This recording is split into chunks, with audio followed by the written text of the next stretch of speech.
So I am at the effigy of Sir John Montacute. Montague, I don't know how to pronounce it.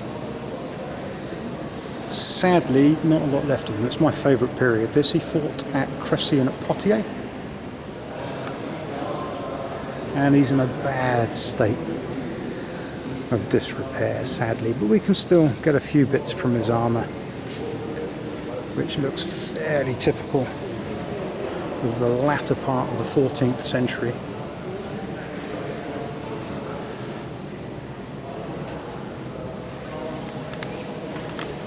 So we'll start at the top of this chap, because as he gets down there he starts to look increasingly rubbed out.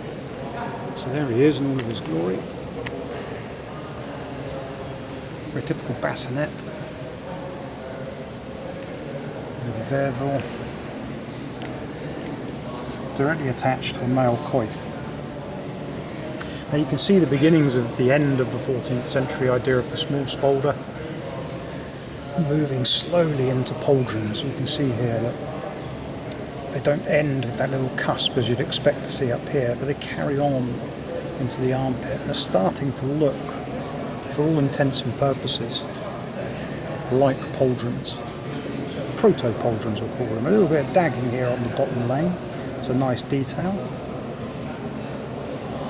And you can just about make out the hinge and the hinge of a closed rear brace.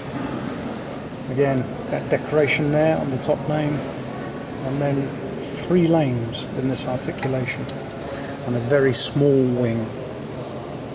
You can see a better shape of the wing in a minute. Cross on his legs. Probably meant to be fingered gauntlets. They're a bit short, I would suggest, just over here, maybe by the looks of them. Actually, I don't know. I've seen it at that angle. Nice decorative bracelet though. He's in a bit of a state, this chap. Breastplate, nice globus breastplate. You can't see him lifted off the bottom like you did with the Black Prince. We've got no idea what's going on the back. But you are seeing backplates in this period starting to come through. There's no real details left to the vambrace that you can see. So we see his globus breastplate, or the breastplate there. It looks like it's got a ridge on it. You're starting to see those come in now. And a separation here of the two. I would suspect, in reality, the jupon would be expected to run all the way down there. There's some that dagging work here again. So I'm not sure quite what I'm looking at there. It looks a bit battered and bruised, but the sides here, you can see the edge of the jupon, I think. Yes, because it goes on up into here as well. So you have the edge of the jupon there. His belt, typical shape. Unfortunately, it's so worn away we can't see much more there. And here you can see the decorative dags of his jupon, and here is the mail with that sort of sweep down into the groin. Again, typical of this period. They're becoming short, increasingly sort of from the 1350s or so here. It's making its way up the thigh as the English continue to fight principally on foot. Here we go, look, we can see a bit better now. There's polling, the wing design, so you can catch the light differently. It would have been over here on his coot. There we go, you can catch that quite nicely.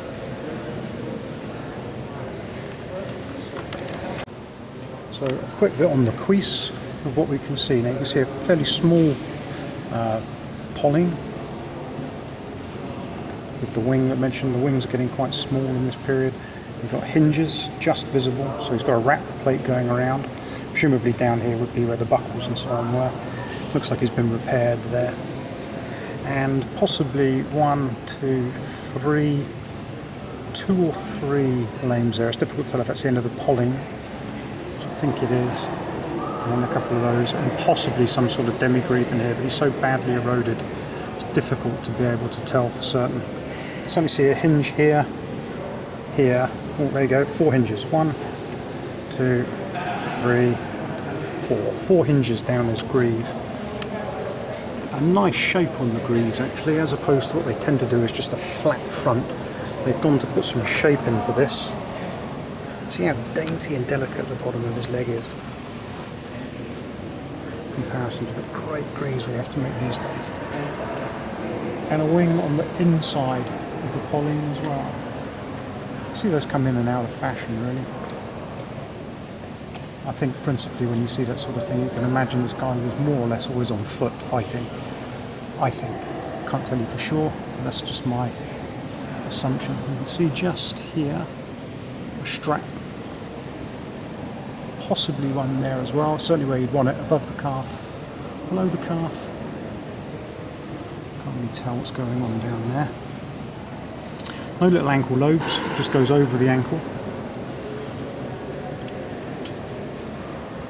And then Sabaton, a nice large plate and little lames for the toes. Typical gap with the male, as you see throughout this period. I'm certainly no expert on scabbards and swords and so on, but he has a very elaborate system going on up the top, possibly with the belt wrapped around the scabbard there, or a scabbard decoration. I really don't know, but it's worthy of note and having a look at. You can really see the male here, the male and the dag, the bottom of his jupon. Just as I see stuff there in the light on the camera, it's becoming a bit more evident sometimes than looking directly at it. So there we go. An interesting find, the strap there. Worthy of note because you can begin to see the change in the spolder into what we would later call pauldrons, I think, on this one very, very nicely. We'll go and take a look at the other side in just a tick. We'll just come around and have a quick look at his great helm. What a beast. I always love the way that the bassinet just folds into the great helm. They're both made of cushion or something. A lovely crest at the back of the great helm there. I think that's the back. Yes. The back of the great helm here. All that decoration. You can imagine what this guy would have looked like. Fantastic. So I'll go and take a look on the other side just to see his spolder. And then that'll be it. So, there we are. Can't really see very well on this side at all. So we were better on the other side. Interestingly though, I notice on this side his, what I thought was a jupon, has hinges. See one there, there, there. So if the other side is roped and this has hinges, presumably it was possibly not a jupon. Or might be covered with a very thin jupon. And what we're looking at is the hinges on this side that he was either laced into, or the lace is the hinge, and these are drop hinges, where you drop a pin into the hinge. So we could be looking at an early form of complete body armour here. It's just so badly damaged. And then those would still be the dags just there of the jupon, which is incredibly thin enough to be able to show the detail of his hinges on this side. He's worthy of a good look, this man. And then hinges on the outside of his cuisse. See the strap and buckle there. It's worthy on this guy to spot that rather than have a buckle attached directly to the Pauline, as I've seen done, it's on a strap. Bit of mail in the back of his knees. And again, those four hinges down the side of his greave. There's the front of his badly damaged great helm. Can't quite tell what it was. I'm sure history will tell us. And again, colour all through his effigy, in the nooks and crannies. So yeah, definitely a cased greave with that mail in the back of the knee on this side becoming evident. So there we go. A rather battered, but nevertheless here, 14th century, late 14th century effigy of a man, a relatively elderly man by this time, a veteran of Crecy and Poitiers.